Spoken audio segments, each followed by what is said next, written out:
Ok, số đấy bông bồn thì sẽ lại robot được không nhé? Nên xong chuẩn bị xuống bông bồn được không nhé? Thế này, nhóm miền bị tạo thông mấy trong chạy chuồn này còn thì giờ đang bắt đầu tiến. Tại tôi chừng mùi đang capra telegram nắng. Đại không bị tạo muốn trong bàn bằng hành vì bông bồn được không nhé? Biết này ca chụp ra telegram ta mà lấy trụ sạp dan mình ca login chẳng nè. Chẳng được không bị tạo nét của nhóm trong chạy lại tại tôi trong mỗi lần cả cho được pra telegram tam rìa scan QR code pi trụ sập đáy một computer chẳng đâm bay cho được test ná đừng vô đăng pi cả pra nét xong mình sẽ check like follow xem đẹp Facebook rồi có TikTok xem đẹp YouTube xong rồi chui cho subscribe mỗi phóng đâm bay tụi bạn ở video tụi mấy trên nhóm và chẳngរបៀបនៃការប្រើប្រាស់ Telegram ក្នុងការ scan នេះវាខុសគ្នាទេដោយបងប្អូនទាំងគ្នាចូលមក Telegram បាទចូលមក Telegram មក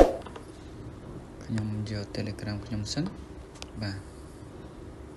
Telegram ខ្ញុំនេះចុះខ្ញុំប្រើហ្នឹង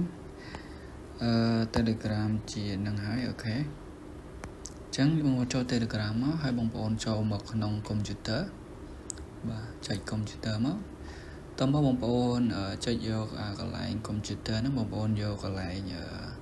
ខាងឆ្វេងដៃមានពឹកត្រេ3ណាបងប្អូនយកមកបាទចុចត្រេ3ហ្នឹងមកតើបងប្អូនចុះមកខាងក្រោមបងប្អូនយកពាក្យកន្លែង add account ហ្នឹងដែរបាទដូចគ្នាតើមកវានឹង load ពាក្យថា scan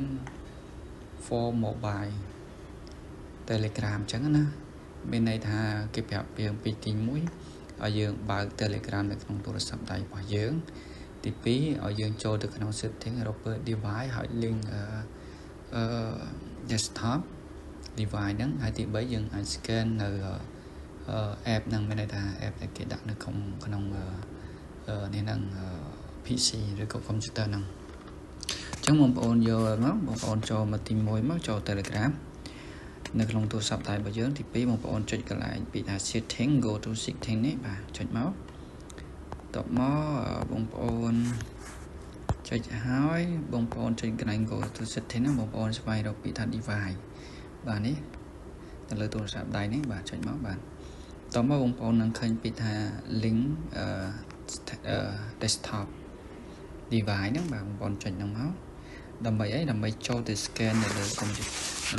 computer អញ្ចឹងបងប្អូនគាត់នឹងចុចទៅលើ app scan លើ computer ហ្នឹងវានឹងចូលឲ្យដោយ auto ហើយអញ្ចឹងការ login តាមរយៈ scan QR code ពីទូរស័ព្ទដៃចូលទៅ computer ហ្នឹងគឺបានរឿយៗរាល់គឺមានន័យថាការចម្លងការ share របស់យើងគឺបានហើយបាទអញ្ចឹងបងប្អូនមើលនៅក្នុង computer នឹងឃើញហើយបាទហ្នឹងគឺនឹងឃើញ device 3ហើយដែលយើងកំពុងតែឈរលើ device មួយហ្នឹងដែល device យើង scan មិញហ្នឹងអញ្ចឹងវីដេអូនេះគឺមានតែប៉ុណ្្នឹងទេសម្រាប់ការ scan login ចូលទៅប្រើប្រាស់នៅលើ computer ដោយមិនបាច់វាយលេខទូរស័ព្ទអីទៀតទេគឺយើងចុច scan ពីទូរស័ព្ទដៃចូលមក computer តែម្ដងអញ្ចឹង device យើងអាចប្រើប្រាស់បានទាំងលើទូរស័ព្ទដៃនិងលើ computer បាទអញ្ចឹងមានប៉ុណ្្នេះទេអរគុណសម្រាប់ការតាមដានជាមួយ admin ហើយសង្ឃឹមថាបងប្អូននឹងចូលចិត្តការចែករំលែករបស់ខ្ញុំបាទនេះហើយបើសិនបងប្អូនចូលចិត្តហើយកុំភ្លេចជួយ like follow និង subscribe លើ YouTube channel របស់ខ្ញុំមួយផងដើម្បីទទួលបាននូវវីដេអូល្អៗចេញពីខ្ញុំបាទតោះបាទអញ្ចឹងមានតែប៉ុណ្្នេះទេអរគុណសម្រាប់ការតាមដានជួបគ្នានៅវីដេអូក្រោយអរគុណ